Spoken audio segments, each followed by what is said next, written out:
Hello guys, welcome to the course inorganic made easy. तो जैसे इस कोर्स का नाम है, आई होप आप सब अंडरस्टैंड करते हैं कि एक ऐसा कोर्स है जो कि हम आपके लिए पुट कर रहे हैं जिससे आपकी इनऑर्गेनिक केमिस्ट्री की जो स्टडी है वो बहुत ज़्यादा आसान हो जाएगी। कैसे आसान हो जाएगी? वेल, यहाँ पे हम कुछ ऐसे कंसेप्ट्स को डिस्कस करते हैं जो कि आपके एग्जामिनेशन के लिए बहुत ज़्यादा इम्पोर्टेंट है। तो उन कंसेप्ट्स की क्लैरिटी अगर आपको हो तो आप बहुत अच्छा स्कोर करेंगे। दूसरी चीज़ है कि हम यहाँ पे आपको इस कोर्स में बहुत सारी ऐसी ट्रिक्स दे रहे हैं जो कि आपकी लर्निंग को बहुत ज़्यादा आसान बना देगा। तो दोनों ही तरीकों से आप अपने एग्जामिनेशन में बहुत अच्छा स्कोर कर पाएंगे।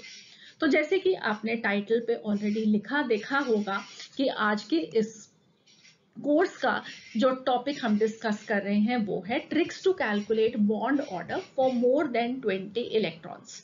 20 इलेक्ट्रॉन्स तक बॉन्ड ऑर्डर कैसे कैलकुलेट करते हैं वो हमने अपने ऑलरेडी केमिकल बॉन्डिंग के डिटेल्ड कोर्स में डिस्कस किया हुआ है। तो जो नॉर्मल तरीका है, जिस तरीके से ढूंढते हैं उस बॉन्ड ऑर्डर को, वो भी सिखाया है और साथ ही में एक और लेक्चर भी पोस्ट किया है जहां पे हमने ट्रिक भी दी है कैसे बॉन्ड ऑर्डर को कैलकुलेट कर सकते हैं और वो ट्रिक आपको कैसे हेल्पफुल होगी फॉर सॉल्विंग वेरियस क्वेश्चंस। तो प्रीवियस ईयर क्वेश्चंस के साथ हमने वो पोस्ट किया है। वेल, अगर आपने वो नहीं देखा तो जरूर देखिएगा फॉर अ बेटर अंडरस्टैंडिंग। मैं उसका लिंक डिस्क्रिप्शन बॉक्स में भी दे दूंगी और इस कोर्स में इनऑर्गेनिक मेड इजी में भी उस लेक्चर को साथ ही में डाल दूंगी सो दैट कि आप उसको भी देख सकें। तो आज हम डिस्कस करने वाले हैं bond order for more than 20 electrons. हम ये क्यों सीख रहे हैं? अगर आप जेईई मेंस एडवांस नीट के क्वेश्चन देखें तो कहीं पे भी आपको 20 इलेक्ट्रॉन्स से ज्यादा वाली स्पीशीज के लिए बॉन्ड ऑर्डर निकालना नहीं पड़ेगा क्योंकि वो आपके करिकुलम का पार्ट नहीं है। मगर हम ये फिर भी सीख रहे हैं तो उसका एक जरूर इंपॉर्टेंस होगा। वो क्या इंपॉर्टेंस होगा मैं आपको अभी बताती हूँ। फॉर एग्जाम्पल, हमारे पास एक क्वेश्चन है, arrange the following in decreasing order of thermal stability, और ये हमारे पास क्लोरीन के ऑक्सो एसिड्स के कॉरेस्पॉन्डिंग आयंस हैं जिनकी आपको थर्मल स्टेबिलिटी को प्रिडिक्ट करना है। तो ये आप कहाँ पे लर्न करते हो? क्लास 12th में पी ब्लॉक एलिमेंट्स में ग्रुप 17 में ऑक्सो एसिड्स ऑफ क्लोरीन या ऑक्सो एसिड्स ऑफ हेलोजन के टॉपिक में ये क्वेश्चन फ्रेम किया जा सकता है। वेल, इसका आंसर थर्मल स्टेबिलिटी के कंसेप्ट को अंडरस्टैंड करने से आता है। मगर यहाँ पे हम इस क्वेश्चन को आंसर करने लगे हैं इस ट्रिक के साथ कि बॉन्ड ऑर्डर से हम कैसे थर्मल स्टेबिलिटी का ये ऑर्डर प्रिडिक्ट कर सकते हैं और बहुत जल्दी से प्रिडिक्ट कर सकते हैं। ठीक है, तो आई होप अब आप लोगों को इंपॉर्टेंस समझ में आई कि ये एक ऐसे क्वेश्चन में आपको हेल्पफुल है और इससे रिलेटेड और भी बहुत सारे क्वेश्चंस हैं जहां पे अगर आप बॉन्ड ऑर्डर ढूंढ लोगे तो आपको आंसर करना ज्यादा आसान रहेगा। तो इस लेक्चर में मैं आपको 4 ट्रिक्स देने वाली हूँ बॉन्ड ऑर्डर को कैलकुलेट करने के लिए, और जो लास्ट ट्रिक होगी वो सबसे इंपॉर्टेंट और सबसे आसान होगी क्योंकि उससे आपको बहुत कम टाइम लगेगा इन स्पीशीज का बॉन्ड ऑर्डर ढूंढना। ठीक है, तो हम वन बाय वन उन ट्रिक्स को देखते हैं, उनको अंडरस्टैंड करते हैं और फाइनली इस क्वेश्चन को आंसर करेंगे।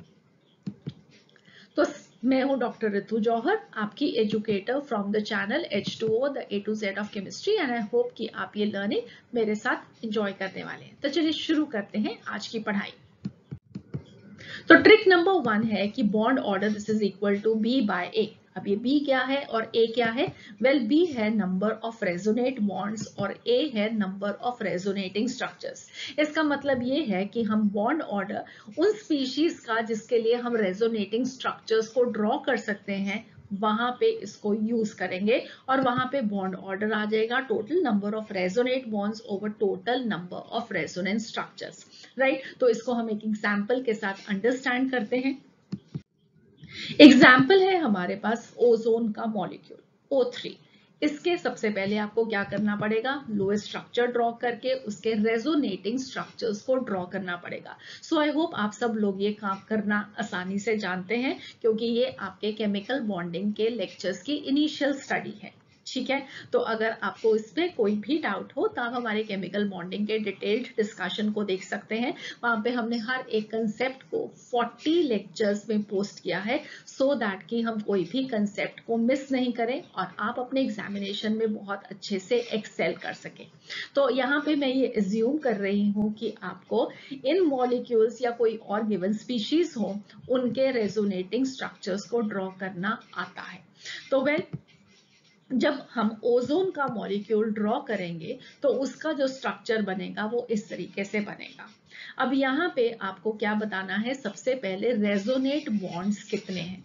रेजोनेट बॉन्ड्स कैसे ढूंढते हैं? वेल, आपको क्या करना है कि कोई भी एक बॉन्ड पेयर ले लेना है। इसका मतलब है आप ये एक बॉन्ड पेयर ले सकते हैं या ये एक बॉन्ड पेयर ले सकते हैं, दो एटम्स के बीच में बॉन्ड। तो जितने भी रेजोनेटिंग स्ट्रक्चर्स आपने ड्रॉ किए हैं उनमें इन दो एटम्स के बीच में जितना भी टोटल नंबर ऑफ बॉन्ड्स बन रहा है उसका आप सम अप कर लो।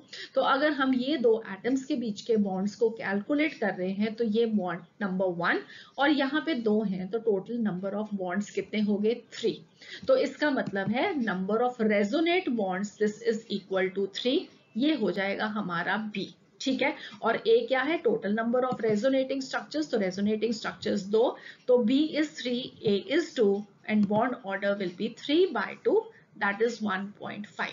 तो ओजोन के मॉलिक्यूल में दोनों बॉन्ड्स का जो बॉन्ड ऑर्डर आएगा that will be 1.5। ना तो ऐसा है कि एक बॉन्ड पेयर के अंदर सिंगल बॉन्ड है, ना ऐसा है कि दूसरी तरफ एक डबल बॉन्ड है। इनफैक्ट ये जो स्ट्रक्चर इसका रेजोनेंस स्ट्रक्चर हाइब्रिड बनेगा उसमें आप देखोगे कि वो जो ये वाला डबल बॉन्ड है वो दोनों बॉन्ड्स पे इक्वली स्प्रेड हो रहा है वो चार्ज। ठीक है, इसलिए इसका जो बॉन्ड आता है दैट इज 1.5। एक और एग्जाम्पल लेते हैं। एग्जाम्पल है carbonate ion that is CO3 negative. Again सबसे पहले आप इसका लोएस्ट स्ट्रक्चर ड्रॉ करते हुए रेजोनेटिंग स्ट्रक्चर्स को ड्रॉ करोगे। तो अब आपको क्या ढूंढना है? सबसे पहले again total number of resonate bonds, जो कि यहाँ पे आएगा 4। कैसे आएगा 4? आप कोई भी एक बॉन्ड पेयर ले लो। तो जैसे कि हमने ये लिया तो एक बॉन्ड, दो बॉन्ड और दो बॉन्ड और 4 bond. Total number of resonate bonds हैं 4 और नंबर ऑफ रेजोनेंस स्ट्रक्चर्स हैं 3। तो बी हो जाएगा 4 और ए हो जाएगा 3 और bond order this will be equal to 1.33।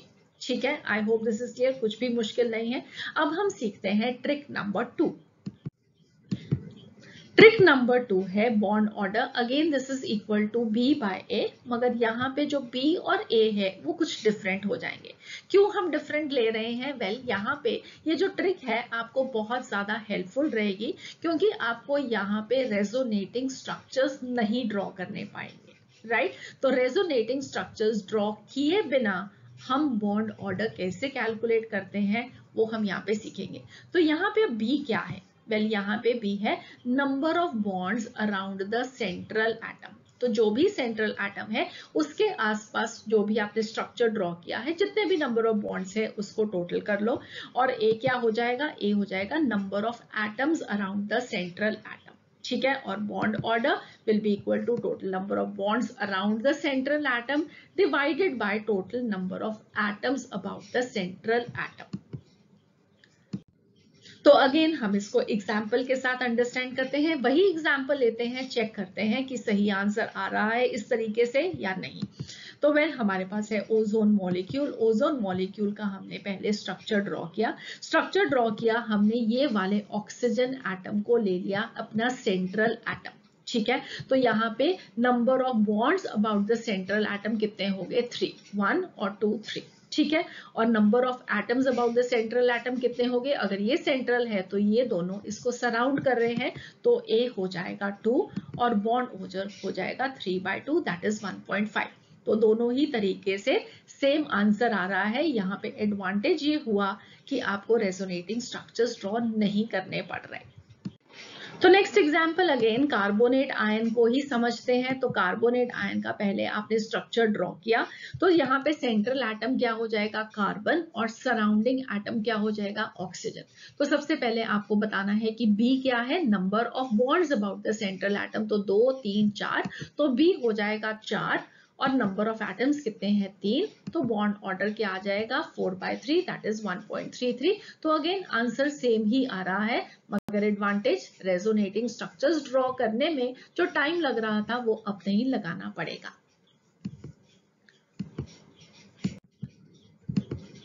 Next अब हम आ जाते हैं ट्रिक नंबर 3 पे।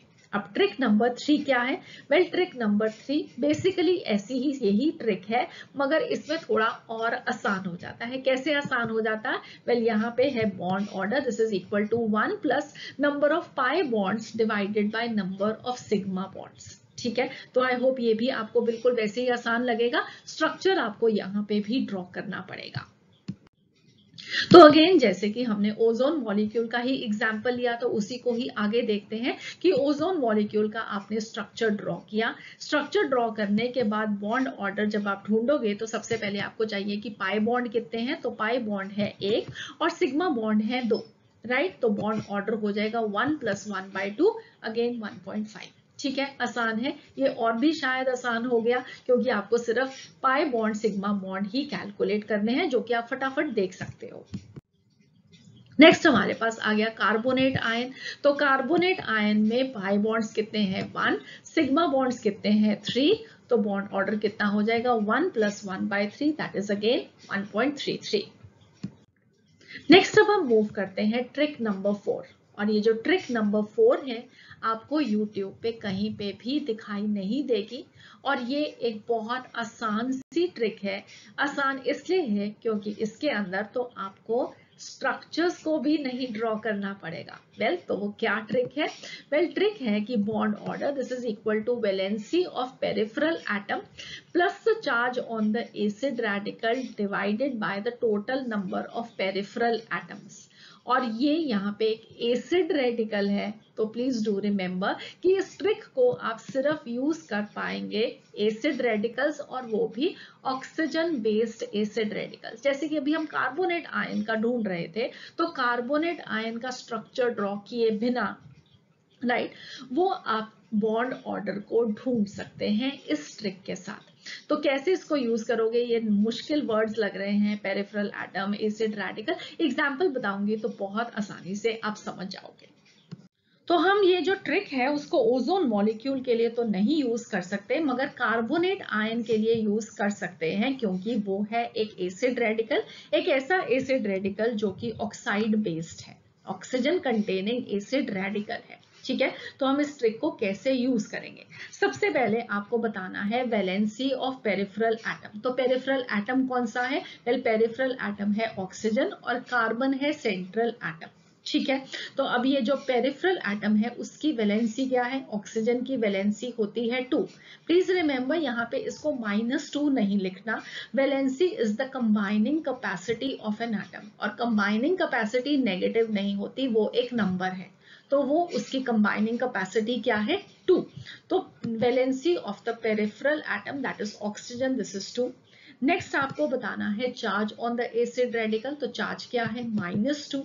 उसके बाद total number of peripheral atoms का नंबर है 3, right. So number of peripheral atoms is 3, और बॉन्ड ऑर्डर कितना हो जाएगा? वेल वैलेंसी पेरिफेरल एटम की, उसके बाद plus -2/3 charge on the acid radical divided by number of peripheral atoms. तो ये आपके पास जो बॉन्ड ऑर्डर आएगा दैट इज 1.33, जो कि इसका बिल्कुल सही आंसर है। तो आपने बिना स्ट्रक्चर ड्रॉ किए, बिना रेजोनेटिंग स्ट्रक्चर्स ड्रॉ किए, जल्दी से कार्बोनेट आयन का बॉन्ड ऑर्डर बता दिया। वेल अब इस ट्रिक को हम यूज करेंगे उस क्वेश्चन को सॉल्व करने के लिए जो हमने स्टार्ट ऑफ द लेक्चर देखा था। सो हमारा क्वेश्चन क्या था? Arrange the following in the decreasing order of thermal stability, और उसमें हमारे पास जो चॉइसेस हैं उसमें 4 एनायंस हैं, ClO2 negative, ClO3 negative, ClO4 negative, ClO negative, right. तो ये सब एसिड रेडिकल्स हैं और ऑक्सीजन कंटेनिंग एसिड रेडिकल्स हैं, इसलिए हम इस ट्रिक नंबर 4 को यूज करते हुए इनका सबसे पहले बॉन्ड ऑर्डर निकालेंगे, और फिर बॉन्ड ऑर्डर से कैसे थर्मल स्टेबिलिटी बताएंगे वो मैं आपको सिखाऊंगी। ठीक है, तो ट्रिक नंबर 4 को यूज करते हुए सबसे पहले बॉन्ड ऑर्डर कैसे निकालेंगे। ClO4 नेगेटिव, इसमें वैलेंसी ऑफ ऑक्सीजन जो कि पेरिफेरल एटम है वो रहेगा 2, चार्ज ऑन एसिड रेडिकल -1 है, total number of peripheral atoms जैसे ऑक्सीजन वो है 4। तो बॉन्ड ऑर्डर कितना हो जाएगा 2 + -1/4 1.75। इसी तरीके से ClO3 नेगेटिव में सिर्फ number of peripheral atoms change करेंगे तो -1/4 की जगह पे -1/3 हो जाएगा, बॉन्ड ऑर्डर हो जाएगा 1.66।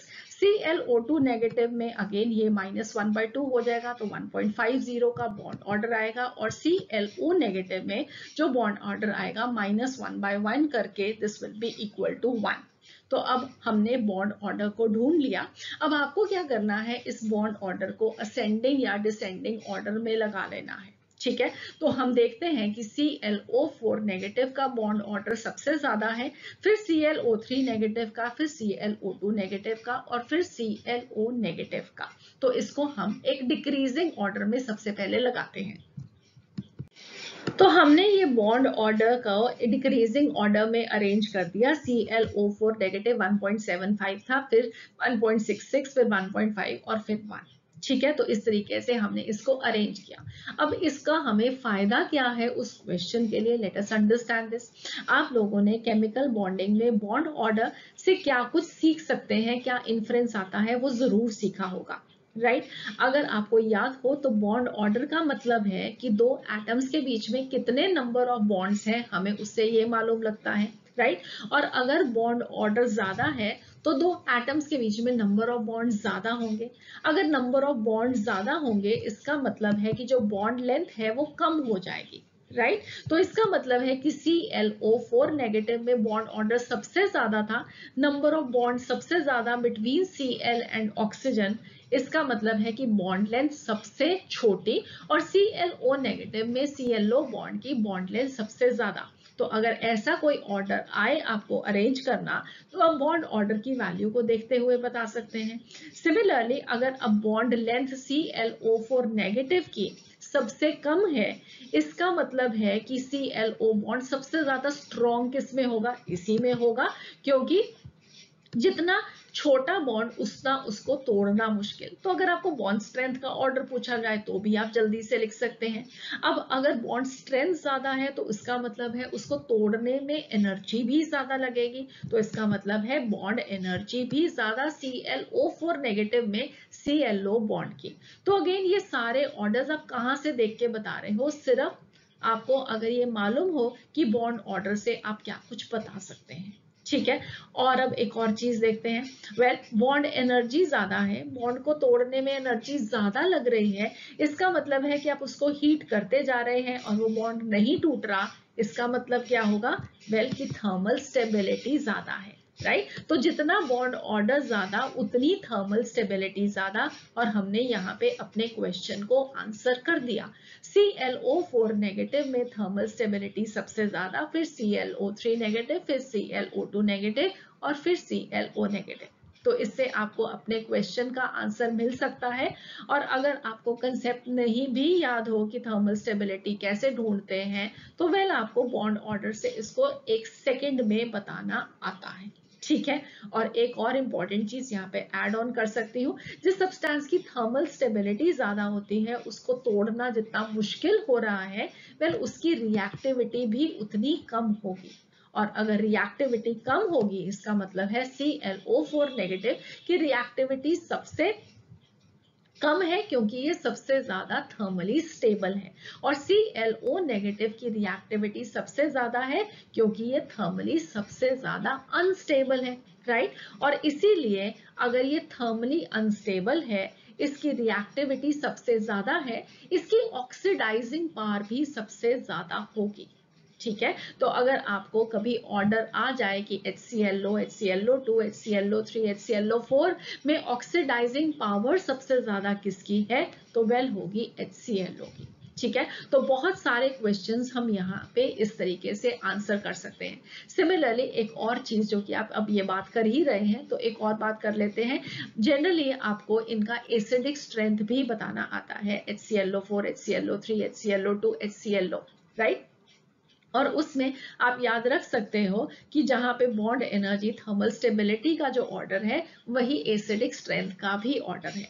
कंसेप्ट्स के लिए कि ये ऐसा क्यों होता है, वेल आपको मेरा लेक्चर देखना पड़ेगा। इनऑर्गेनिक मेड इजी में ही एक लेक्चर पढ़ा है ऑक्सो एसिड्स ऑफ हेलोजेंस, उसमें हर एक चीज को क्यों हो रही है अच्छे से एक्सप्लेन किया है और वो आप सब बहुत आसानी से समझ पाएंगे। अब यहाँ पे कुछ एग्जाम्पल्स हैं जहाँ पे हमारे कुछ स्पीशीज दी हैं, उनके फॉर्मूलाज, उनके स्ट्रक्चर्स और उनके बॉन्ड ऑर्डर्स को भी लिखा हुआ है, तो आप इनको जरूर ट्राई कीजिएगा, आपके कहीं ना कहीं ये बहुत ज्यादा हेल्पफुल होने वाले हैं। सो आई होप आपने ये लेक्चर को एंजॉय किया, एक नई ट्रिक सीखी, और इसी ट्रिक्स के लिए और कंसेप्ट्स के लिए और बहुत सारे क्वेश्चंस के लिए please do subscribe to our channel. We are trying a level best कि हम आपको एक बेस्ट पॉसिबल प्रेपरेशन करा सके, चाहे वो डिटेल्ड कोर्सेज हो, चाहे वो छोटी छोटी ट्रिक्स हो, हर एक चीज हम कोशिश कर रहे हैं जो कि आपको एग्जामिनेशन में एक टॉप रैंकर बना सके। So see you again, have a nice day, God bless you.